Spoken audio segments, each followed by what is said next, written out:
My hands are searching for you. My arms are outstretched towards you. I feel you on my fingertips. My tongue dances behind my lips for you. Fire runs through my being, burning. I'm not used to seeing you. I am alone, but I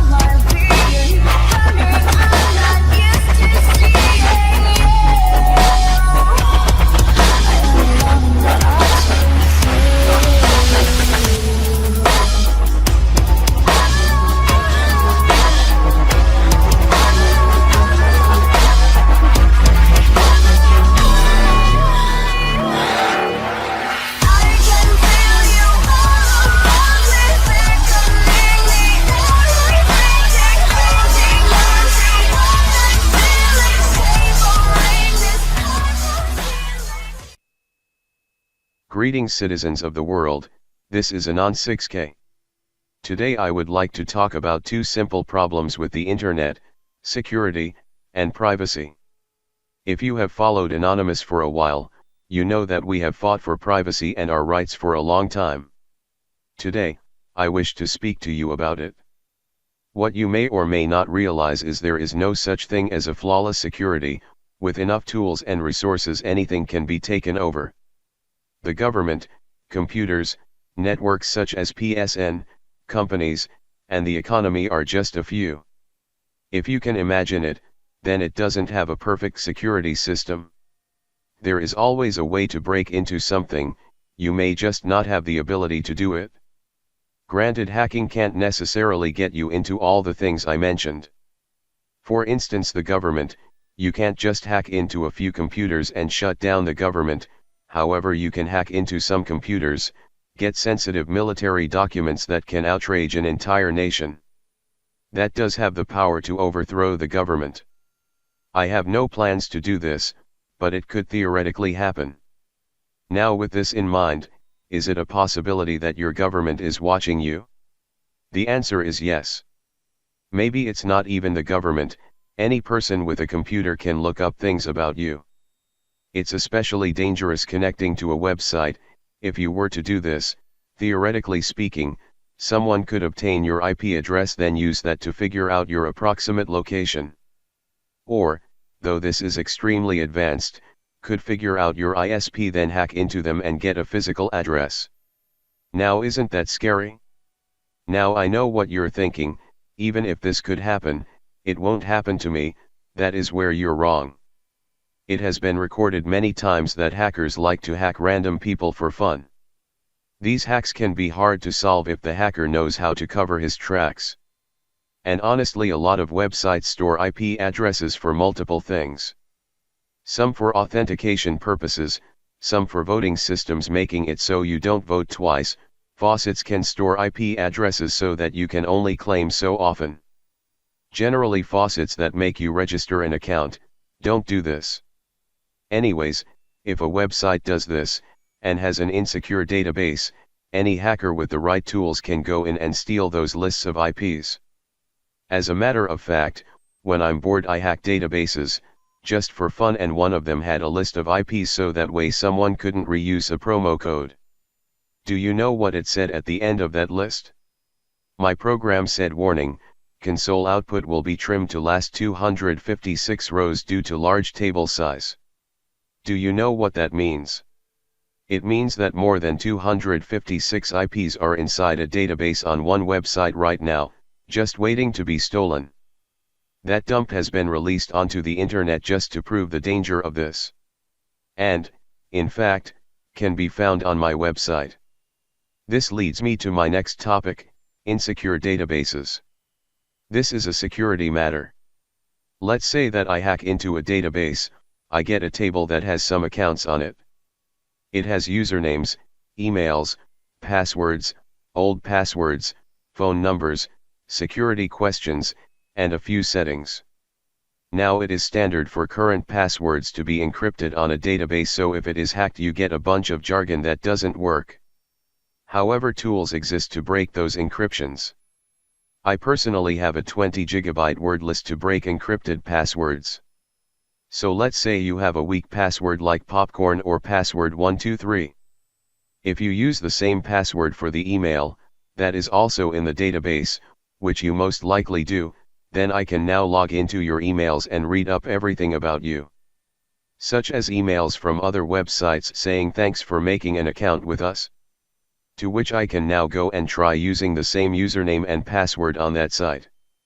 Now you could take this as far as you wanted. Let's say I eventually run across PayPal, I would be able to log into that PayPal and get some credit card info based off the cards you have registered on there. And theoretically I could drain your account and just send it off to a Bitcoin purchasing website, then send that through Bitcoin Laundry and then send it to myself. Then I would have, let's say, about $10,000 worth of Bitcoin. Leaving you broke, and then you would have to deal with the credit card company. Another option is I could wait, continuously monitor your accounts, and learn all about you. If you eventually change your password, too late. I would already know so much about you, I could just enter in your security questions, or hack into the site that I did originally and get the new password.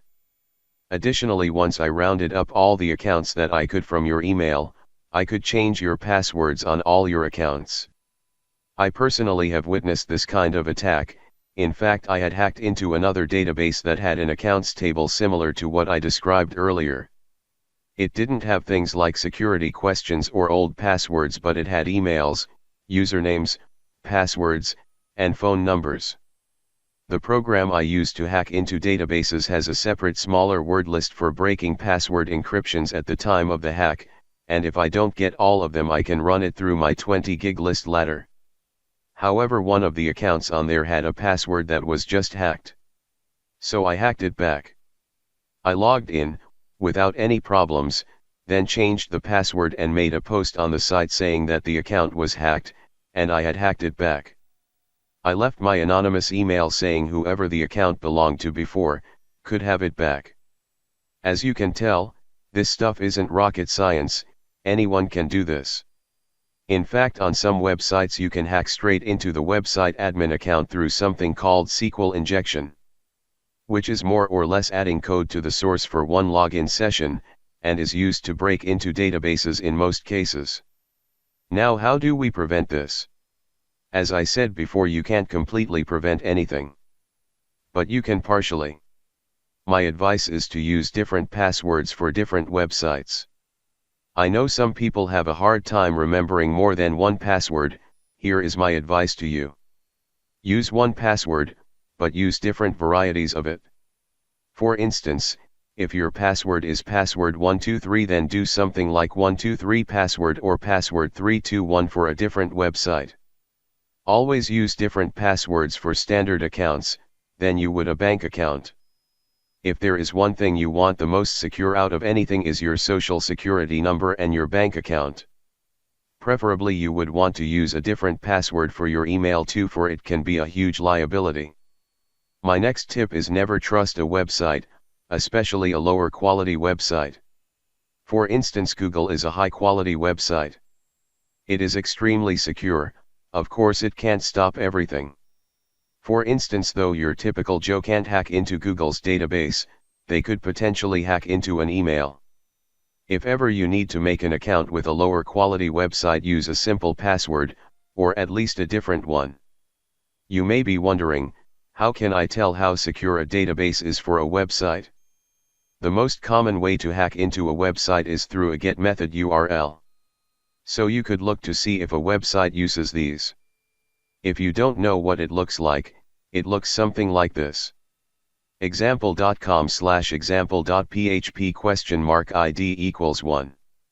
If you see something like this, that could be dangerous, but honestly they are the least dangerous and the most dangerous at the same time. They are the most dangerous because that's the kind that hackers look for, and they are generally insecure. However, I do know of functions in PHP that prevent hacking in that way, so in that aspect you could say a URL that says words after the equal sign is more dangerous. It's a matter of opinion really. Now, if you want advice on stopping IP tracking, then I would recommend getting a VPN. Good ones cost money, but they are well worth it. Free VPNs exist, but they can be a little more fidgety, and they usually will sell you out to the police or an authority figure if they ask for info on your web history. Paid VPNs don't do this because they want to keep you as a customer. Lastly, I recommend do not connect to free Wi-Fi networks. A suspicious one, that does not belong to a company, can actually get login information just by you logging into an account on the network. With ones that belong to a company don't usually have that problem, but it still makes it easy for someone to hack into your computer if you're connected. I have an app on my old phone that makes it so I can change pictures on the internet into a picture of Barack Obama, as long as they are connected to the network I am. The app also gets information on devices such as MAC addresses and local IP addresses, which I could then use to make it so you can't connect to the Wi-Fi at all. They have also been used to upload viruses to a computer through the network, but iPhones and iPads should be immune to this.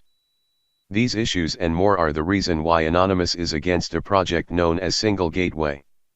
Single Gateway is a project in Thailand stating that they want to build a single gateway for all ISP servers to go through to get to a computer in that country, which potentially could help stop hackers hack things outside of the country.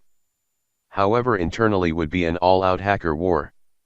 With everything going through the same router or gateway, you could ping something off that to send to every computer in the country. For instance, you will find tutorials all the time on the internet of kids showing how to shut down computers remotely using Windows Shutdown-I. This almost never works, though they say it does, but the problem is if you run everything off of one gateway it could work. I once did it by accident in my school. I remember clearly saying to myself, this never works, but I just want to try it to see what it says. I sent it to the router, which made it hit every switch in the network on its way there, causing every computer in the entire school district to shut down. It is known in my school as the shutdown of '08. And only my closest friends know it was me. And every time I tell them, they yell at me because they were using a computer for a project or something. So you can imagine the damage of doing that to a school district. Now imagine a country. Every state or province, every county, every city, every town, every school district, every Windows computer inside an entire country all at once shuts down. And who is to say that that command isn't acceptable to a Linux machine?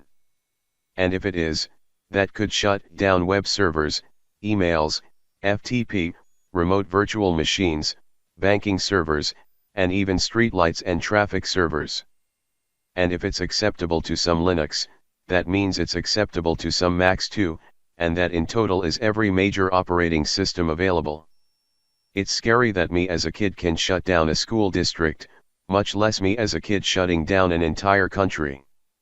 You could also set up this gateway to record all traffic to a file, making it so the government can get a log of every account login in the entire country, no matter what website, which someone else could hack into and get the accounts for themselves.